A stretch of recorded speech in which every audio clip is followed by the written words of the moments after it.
virtuoso. I don't know if I understand you entirely, Professor.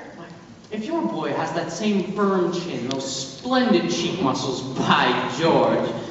Not that he could ever be really great, you'll understand, but... Is that so? And in the name of St. Bridget, why not? Well, you see, Mrs. Peru, all of the really great cornet players were Irish. Clark and Mendez But, Professor, we are Irish. No, really.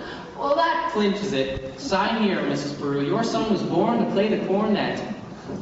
Fine. That will be $7 earnest money. Nothing more due until the first installment payable at the opening of band practice. Thank you. Yes, and of course I'll need the boy's measurements for his band uniform. His uniform? Hello, son. Oh, yeah, certainly, his uniform.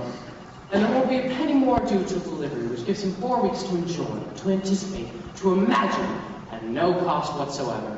Never allow the demands of tomorrow to interfere with the pleasures and excitement of today.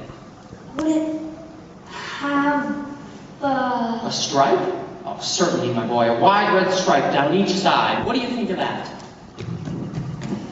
You'll have to excuse Winthrop, Professor. We can't get him to say 3 words a day even to us. And if you get him to play in the banjo, if St. Michael's own way with him.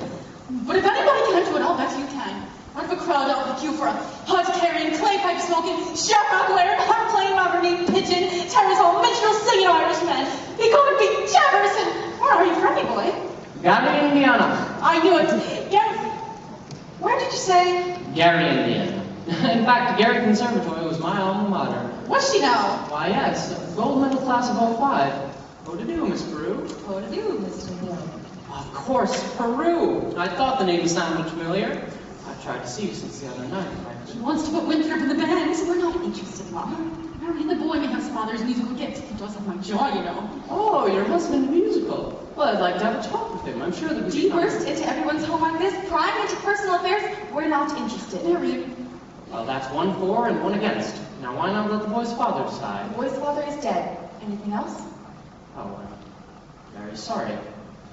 But that's all the more reason why your brother should have something My like brother this to... is a 10-year-old problem child who cannot understand why his father was taken away. Would you care to explain it to him? I've been brooding about it for 2 years. As to your musical tricks, why don't you go into business with some nice carnival men who like sell gold-painted watches and glass diamond rings? Musical tricks? Miss Peru, I hardly... I get the feeling she likes the idea. Oh, a little cautious, perhaps, but I admire that in a woman. Just you keep me alive, and I'll be back later in the week.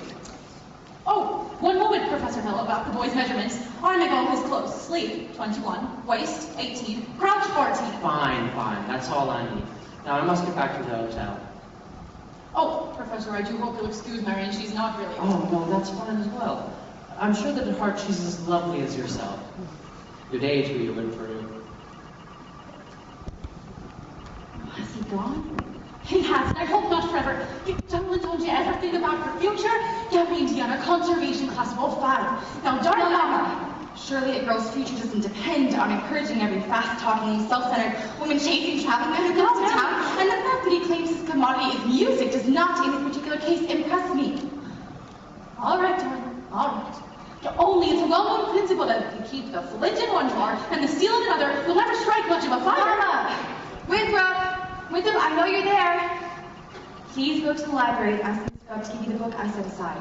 It's the Indiana State Educational Journal, 1890 to 1910. It's a large brown volume with black corners. Do I have to? You won't have to talk to anyone. I've written it all down.